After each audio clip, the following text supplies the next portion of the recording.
কেন ধান লাগিয়েছেন আপনার শরীরে?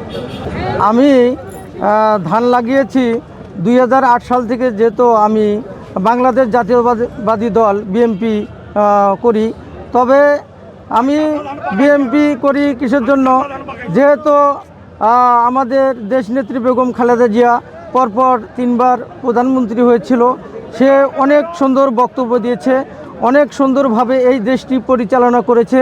সেই জন্য আমার তার আদর্শ আমার কাছে খুব ভালো লাগে। এই জন্য আমি এই ধানের শীষ করি 2008 সাল থেকে। আমি গাইবান্ধা জেলা সাদুল্লাপুর থানা নলডাঙ্গা 2 নং ইউনিয়ন কৃষক দলের যুগ্ম আহ্বায়ক। আমার নাম মোহাম্মদ কাদের মণ্ডল।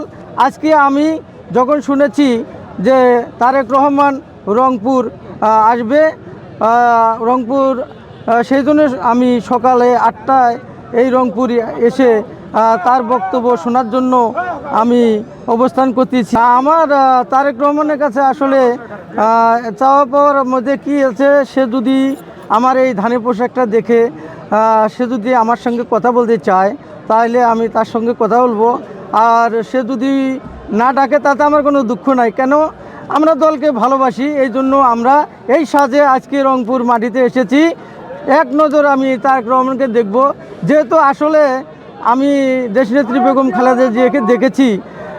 তাকে 2বার আমি 14 সালে অসুস্থ থাকা অবস্থায় তাকে আমি গাড়িতে তুলে দিয়েছিলাম, এটা ঢাকা ক্যামেরায় আছে। আর তারপরে কোকো যখন মারা যায় তখন আমি কাকুলি বানানি তাকে মাটি দিয়েছি, এটা ক্যামেরা খুললে আপনারা পাবেন। সেই জন্য আমি এই তারেক রহমানের কথা শুনে আর বাড়তে থাকতে পারি নাই। এই জন্য আমি রংপুর এসেছি, তাকে এক নজর দেখব।